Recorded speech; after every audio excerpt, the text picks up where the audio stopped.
할렐루야. 오늘도 귀하고 복된 하루가 되실 수 있기를 축복합니다. 오늘 하나님 말씀 잠언 19장 4절을 같이 다시 보시겠습니다. 재물은 많은 친구를 더하게 하나 가난한즉 친구가 끊어지느니라. 아멘. 구약 성경에 재물이란 말이 꽤 많이 나옵니다. 그런데 보통 재물이다 이렇게 얘기를 할 때는 히브리어로 아샤르라는 말을 많이 씁니다. 이 말은 금, 은, 보, 화, 돈과 물질이 많아서 부자가 되었다, 그런 뜻을 가진 말입니다. 전도서를 보면요, 이런 내용이 있습니다. 전도서 5장 19절 말씀을 같이 보시겠습니다.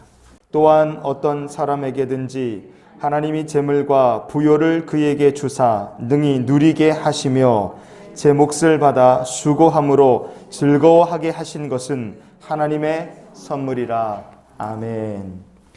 여기서 이 재물이라고 말씀이 나오죠. 이 재물이란 말이 오셰르라는 말입니다. 방금 제가 말씀드렸던 아샤르라는 말하고 아셰르라는 말하고 오셰르라는 말, 발음만 다를 뿐이지 뜻은 같습니다.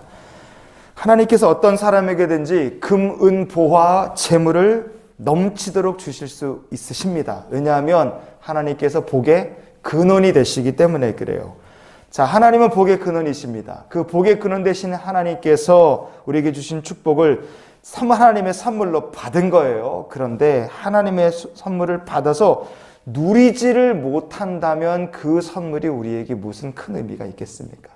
그래서 전도서 6장 2절 우리가 계속 이어서 보시겠습니다. 어떤 사람은 그의 영혼이 바라는 모든 소원에 부족함이 없어 재물과 부여와 존귀를 하나님께 받았으나 하나님께서 그가 그것을 누리도록 허락하지 아니하셨으므로 다른 사람이 누리나니 이것도 헛되어 악한 병이로다. 아멘.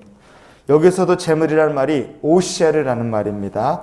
하나님께서 만약에 재물을 주시기는 주셨는데 어떤 사람이 그 재물을 하나님의 선물을 받았음에도 불구하고 전혀 누리지를 못합니다.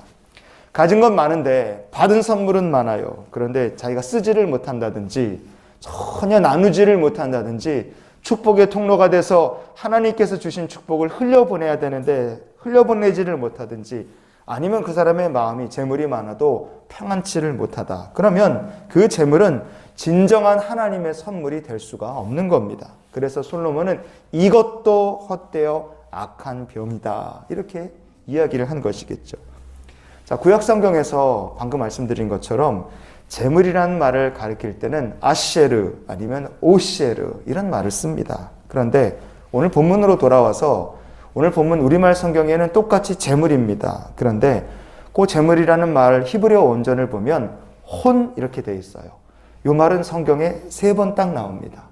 오셰르, 아세라는 말은 수십 번이 나오는데 오늘 본문의 말씀 재물은 딱 3번 나와요. 특별한 의미를 가진 말이겠죠. 이 혼이라는 히브리어에 2가지 뜻이 있습니다. 첫 번째는 물질 재물이라는 뜻이에요. 그래서 우리말 성경은 재물이다 이렇게 번역을 한 거죠. 그런데 2번째 뜻이 있습니다. 그게 뭐냐면 쉽다 그리고 경솔하다 이런 뜻을 또 가진 말입니다. 우리가 주목해 볼 부분은 바로 2번째, 쉽다, 경솔하다는 뜻이겠죠. 재물이 많으면 세상 살이가 쉽습니다. 그렇죠? 그건 우리가 다 경험적으로 알고 있어요. 사람 사귀는 것도 쉽고 세상 사는 것도 재물이 많으면 쉽습니다. 그런데 만약에 재물 때문에 세상을 쉽게 사는 것, 그거는 하나님께서 주신 선물을 누리며 사는 삶이니까 복이라고 할 수 있는데, 그러나 친구를 사귀는 것도 물질로 쉽게 해결해 버리겠다. 문제가 생겨도 물질로 쉽게 해결해 버릴 수 있다. 이렇게 사람이 생각이 되기 시작하면 그때부터 쉽다에서 뭘로 넘어가는 겁니까? 경솔하다로 넘어가게 되는 겁니다. 만약에 이런 경솔한 태도가 우리의 영적 습관으로 굳어져 버리면 어떻게 되겠습니까?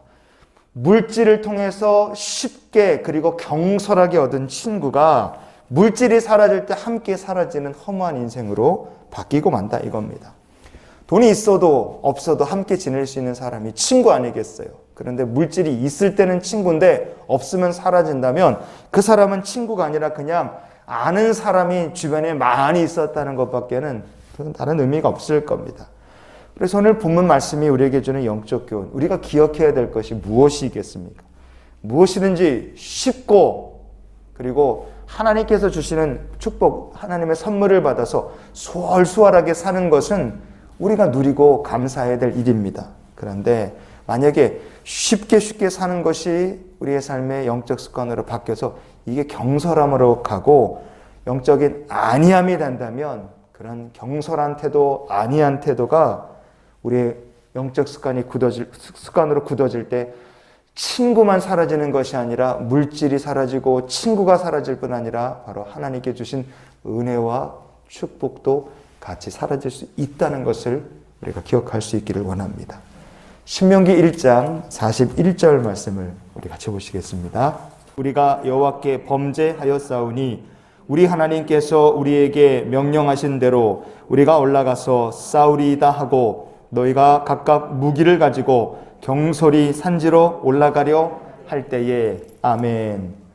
하나님께서 이스라엘 백성들의 불순종 때문에 백성들을 책망하십니다. 여호수아, 갈렙만 이제 가나안 땅을 보게 될 것이다. 그리고 백성들에겐 이렇게 말씀하십니다. 너희들 뒤로 돌아 홍해길을 따라서 광야길로 다시 가라. 하나님께서 그렇게 얘기하신 거예요. 그동안 고생하며 광야길을 걸어왔던 이스라엘 백성들 정신이 아득해진 거죠. 그때 가서야 정신을 팍 차리고 야 우리가 안 되겠다. 무기를 들고 경솔하게 아모리 사람들의 산지로 올라가서 아모리 족속과 싸움을 하려고 했습니다. 그러다 박살이 났죠.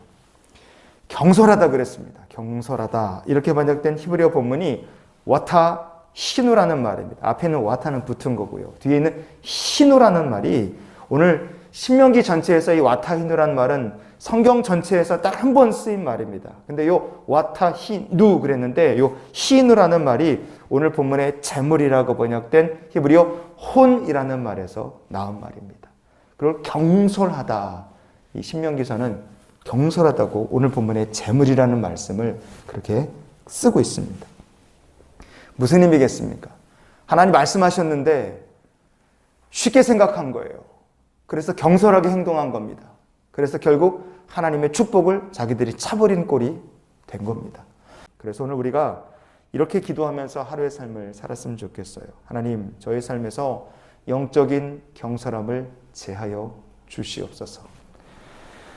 기도하지 않고 쉽게 물질로 인생을 해결하고 살려고 하는 것이 영적 경솔함에 빠진 겁니다. 아모리 족속의 이 산지로 하나님 말씀 어기고 경솔하게 올라갔던 이스라엘 백성들처럼 영적인 경솔함이 우리의 삶에 다시 고개를 들지 않도록 오늘 순종으로 하나님을 따르고 하나님 주신 하나님의 선물, 축복을 누리며 사는 저와 여러분의 복된 하루가 될 수 있기를 예수님의 이름으로 축원을 드립니다. 같이 기도하시겠습니다.